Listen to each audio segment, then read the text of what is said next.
Hey, hi YouTube, how's everybody? I hope everybody has been having a wonderful day. So today I'm just gonna show you how to make velveeta cheesy skillets Philly cheesesteak style.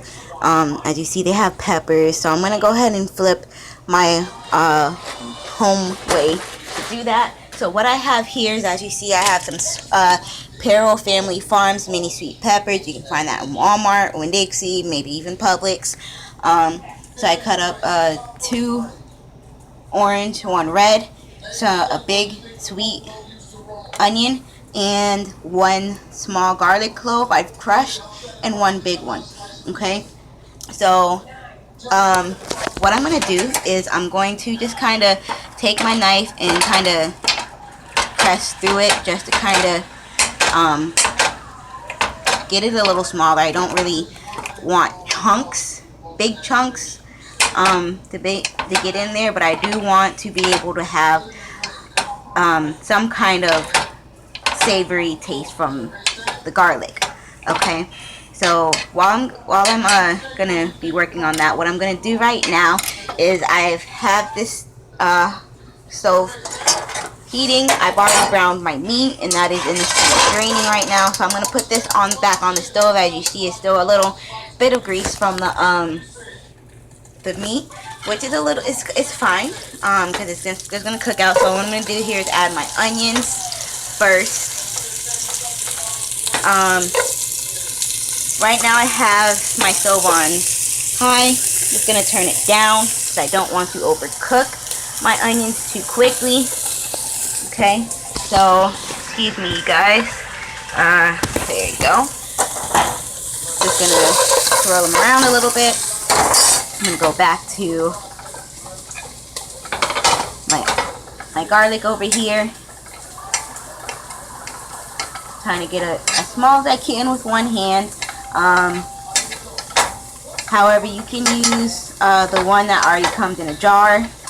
However, if you're like me, who likes fresh taste of everything, because you still never know what they put in them in these companies nowadays.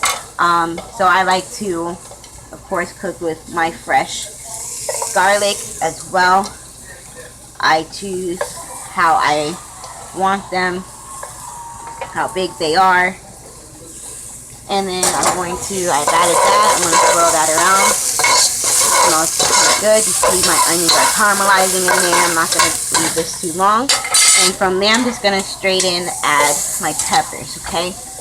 So my sweet peppers, my sweet onion, and my garlic. Nicely coated in the bottom of the pan. All the flavors are down in the bottom. So now, so that my meat can capture the taste of all that, so it doesn't run out or cook out, I toss my string meat in there, mix that up a little bit, through and through. So as they continue to cook, the meat absorbs the flavor. Okay, that's why I like to do it this way. So it starts to cook, the flavor starts to stick out. When you start smelling it, that's when you want to know, just throw everything in there, mix it up, and boom.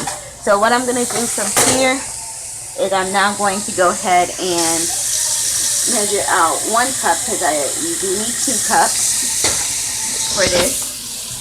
And I'm going to open my box of the skillet.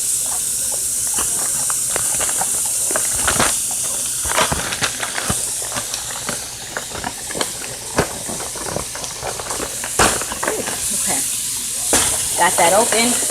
Now,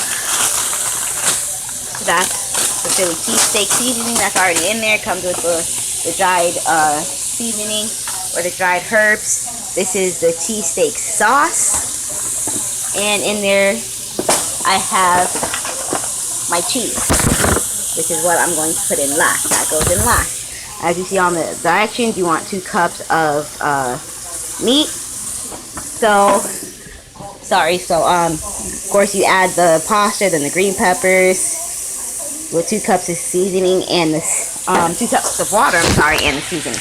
So what I'm going to do is as that continues to cook on medium, I'm going to go ahead and open my seasoning, and I'm going to go ahead and just toss that over here.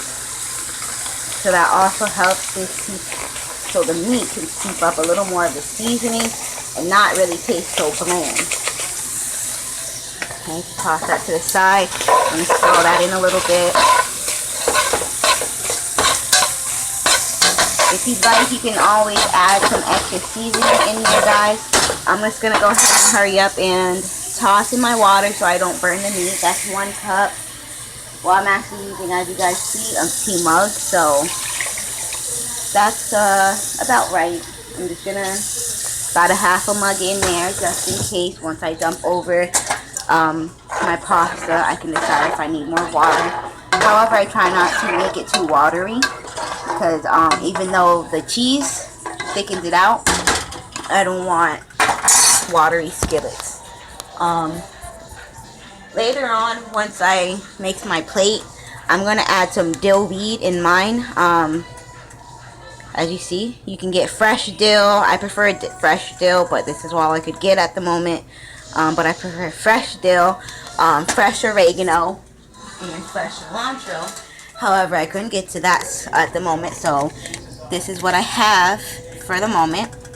So, I'm just going to put you guys down for 1 quick second. I'm going to get my kickstand out here, place you down.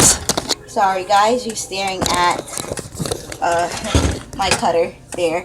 I just want to open my oregano.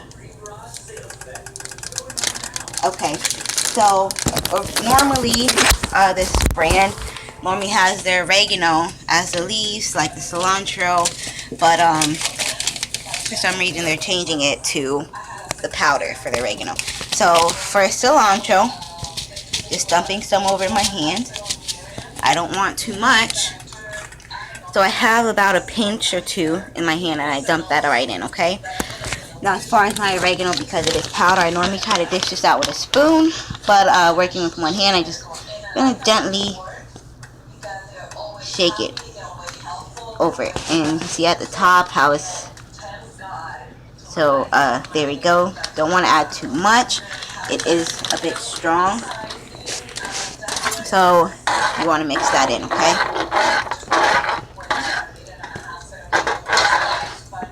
so from there, I'm going to then turn my stove up a little bit. It is just past medium, when it was just about here. And I'm going to then open this. Now, don't be nervous or scared. You see these little things floating around in there. Let me see if I can get you guys in the light a little bit. See that green stuff? That's just the peppers, the dry peppers they put in there already in the seasoning that they add in there already. But again, I've already added that into my own sweet peppers, my own amount. But this is the main reason why I only put a small amount, because it does come with the dried green peppers, which I didn't already add. Okay, so open this now.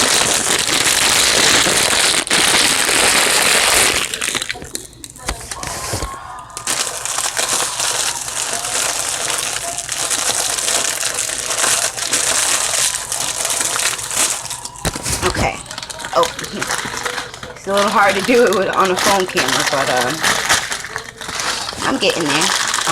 Okay, so I'm just gonna go ahead and throw that right in there. I don't always wait until it becomes a boil, because I like for this way it helps it cook the noodles, pasta, whatever you're using. If you're making this from scratch, I'm gonna also come back on if you guys would like, and I can make this skillet from scratch without the actual box, so you guys can see what I would actually really use. And this is another reason why I don't always add a lot of water, because sometimes you see how it's just almost there, right? I'm gonna add a little bit of water, and then I added about half of a cup. And I do that because even though the water boils out, you do too much, because this is a meal that you don't drain the water out of. Okay, so I'm gonna let this cook for about 20 minutes or so. I will set my timer for about 20 minutes. That is again on medium high, and you can either cover it or not. So I'm gonna cover it, let it cook, and I will come back when I add the cheese and show you what it finished, what this concoction finishes out to be. Okay guys, I came back a little sooner, about 15 minutes in, so it's been cooking for about 5 minutes. Now if you look at the noodles, you can tell they're cooking because they're becoming now whitish instead of a opaque yellow or whatever you call this. Now I wanted to show you guys, if you look, you see how that's just the juice, it's not oil. You see how the onion is nicely cooked. It's just started to caramelize. Pre-cooking to adding the meat.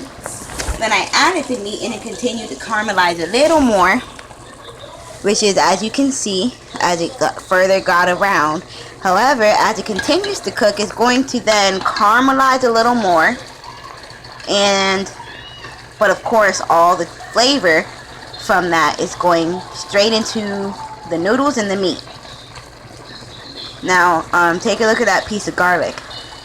I just walked into my house from checking the mail when I took a break from this real quick, and my house smells amazing, guys. So it definitely, adding my own little flavor kind of definitely made it taste like